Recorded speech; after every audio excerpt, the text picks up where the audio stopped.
We tend to remember history as a collection of polished legends.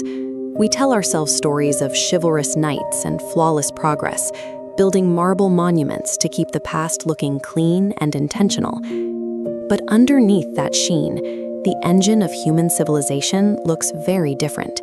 It runs on blood, sweat, and raw exploitation, a gritty reality that these comforting myths were designed to hide. What happens when we strip away the chivalry and the manifest destiny? If we move past the symbols of power, what do we find in the ledgers and survival tactics that actually kept people alive? To see how empires were truly built, we have to investigate a logic that is far less romantic. We have to look at the cold, calculated mechanics of survival that were operating in the shadows long before the stories were written. Take the medieval knight.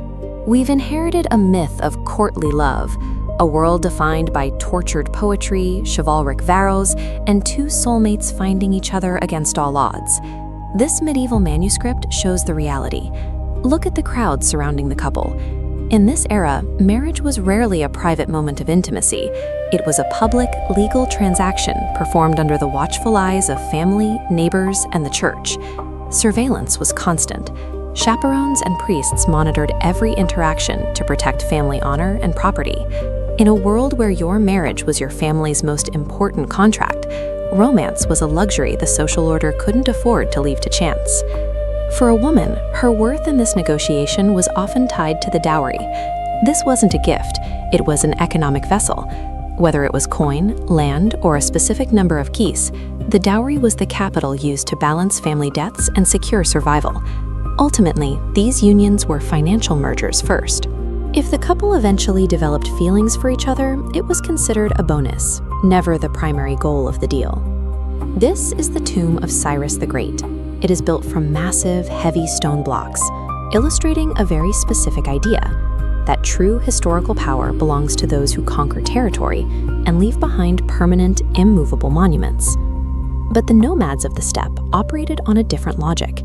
They moved across the open plains like a natural storm, swift, chaotic, and impossible to pin down in a single city.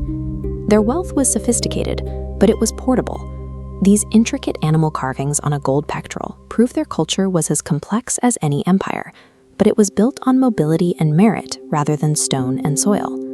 When Cyrus tried to absorb the Massagetene nomads through a political marriage, their leader, Queen Tomyris, saw the offer for what it was, a trap for submission. Instead of merging her people into his empire, she annihilated his invading army to preserve their way of life. The death of Cyrus showed that an empire's obsession with territory can be its greatest weakness. By refusing to be anchored to a throne or a city, Tomyris and her people maintained an autonomy that the stone empires simply couldn't touch. This clash between mobile cultures and fixed empires took a different turn centuries later, during the construction of the Transcontinental Railroad. In the American myth, this is a story of visionary executives bravely uniting a fractured nation. This chart shows how the race was actually fueled. For every mile of track laid, the government provided massive land grants and subsidies. This financial incentive drove companies to build at a reckless, breakneck speed. To collect those subsidies in the Sierra Nevada, the Central Pacific relied on 15,000 Chinese immigrants. They were forced to tunnel through solid granite and build precarious wooden sheds like these, often working in lethal conditions for a fraction of the pay. But as the iron advanced, the indigenous nations of the plains faced an industrial invasion. To protect the track, the military enforced the systemic destruction of the buffalo, shattering the economies and cultures of the Lakota and Cheyenne who had called this land home for generations. On May 10, 1869, both sides met at Promontory Summit. Executives gathered for a highly orchestrated celebration, commemorating the final spike. If you look at the faces in this commemorative photo, you see executives in their frock coats, but you won't see the Chinese laborers, the Irish immigrants, or the freedmen who did the actual lethal work. They were deliberately kept out of the frame.